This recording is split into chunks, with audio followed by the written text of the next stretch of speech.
Ky është një akt cinik. Kjo është një shpërfillje madhe për qytetarët shqiptarë. Partia Demokratike ka gati paketën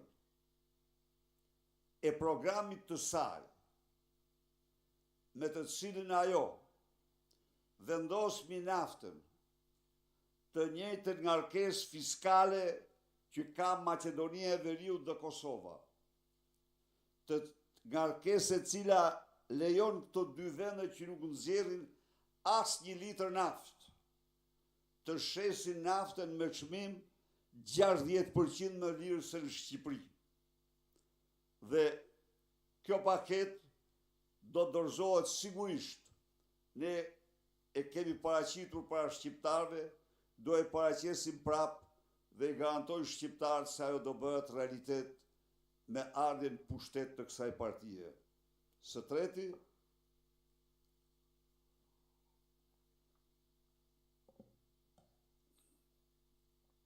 ju jeni dëshmitar të honës së jashtëzakonshme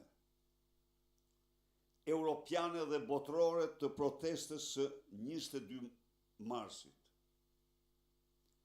Mediat më të mëdha të botës, agjensitë më të mëdha, rrjetet televizive, gazetat më të mëdha,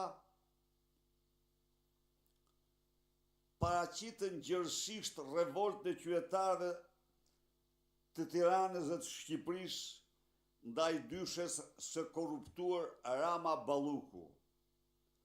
Pra, protesta, në protest shëndriti zëri i qytetarëve shqiptarë që mbrojnë me dinjitet interesat e tyre nga një grusht hajdutësh të papërgjegjshëm dhe nxiu si me zift figurat e urryerat shqiptarëve Edi Rama dhe Lubi Balluku. Unë garantoj qytetarët se Partia Demokratike është e vendosur që stinën e kryengritjes paqësore ta vazhdoj me vendosmërinë më të madhe dhe se nuk do toleroj kurrë që një dyshe hajdutësh të vazhdojnë të vjedhin të pamgopur duke përdorur mandatet e tyre si thika, krimi, mburoj për vjedhjet e tyre. Edi Rama vërtet në një betejë me një prokuror guximtar, duhet ta them këtu, përdori gjithë pushtetin ekzekutiv për të mposhtur dhe për ta vënë tani siç del në pak në kontroll total spakun, por s'do mund ver kur në kontroll vullnetin e qytetarëve shqiptar, dinjitetin e tyre, vendosmërinë e tyre për t'u ndarë me këtë të keqe të madhe.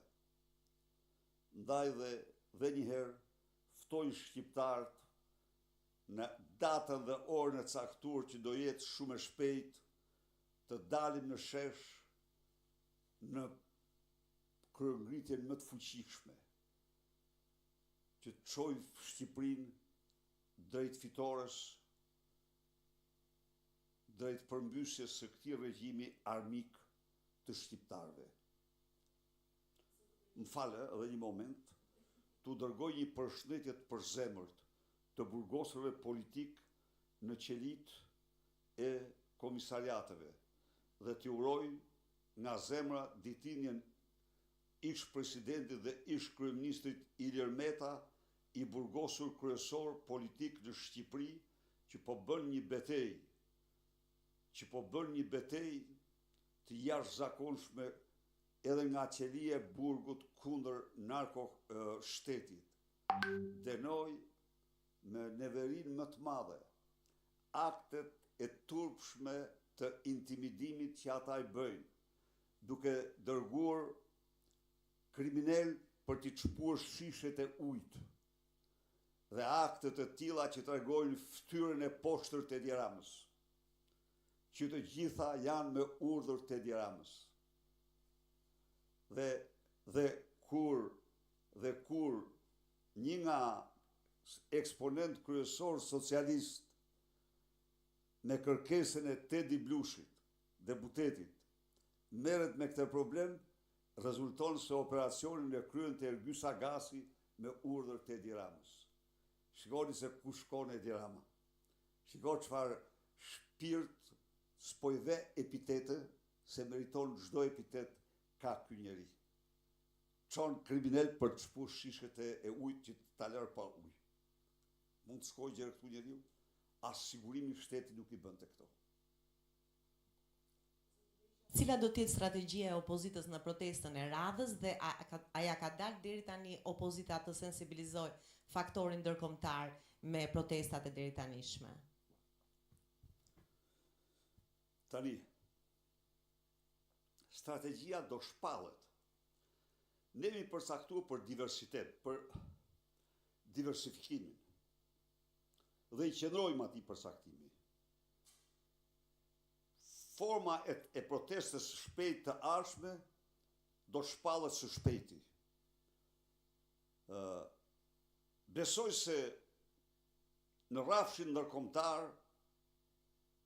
ju jeni dëshmitar vetë që me datën 22 mars në darkë, lajmet më kryesore pas luftës në lindjen e mesme kanë qenë lajmet për betejën e qytetarëve të Tiranës kundër korrupsionit në Shqipëri. I keni pa vetë me çfarë dashamirësie dhe simpatie të madhe i kanë përcjell, me çfarë korrektese. Dhe kjo i tërboi narkorregjimin dhe puthadorët e tij, të cilët domethënë kaluan në marrëzira dhe absurditete, duke treguar panikun që u ka hyrë, lepurin në bark që u ka hyrë, po janë të pashpresë. Vazhdon e pa ndërprerë betejë jonë. Ftoj qytetarë të bashkohen me ne, sepse janë interesat më jetike të tyre. Partia Socialiste përmes Taulant Ballës ka prezantuar projekt ligjin për referendumet, të paralajmëruar pak ditë më parë nga Asambleja e Partisë Socialiste nga kryeministri Edi Rama, i cili tha se do të ulet numri i deputetëve në kuvend. Cili është qëndrimi i Partisë Demokratike për këtë nismë? Nuk votojmë asnjë ligj me Partinë Socialiste. Jemi të angazhuar në procesin e reformës, në 2 reformat, sepse kjo, mendojmë ne, është jo se besojmë se Edi Rama do pranoj të ketë një produkt të përbashkët, jemi të bindur që nuk beson, por nga ana tjetër, ne kemi një opinion të tërë që kërkon që ne të paraqesim variantin tonë dhe ata të njihen me te.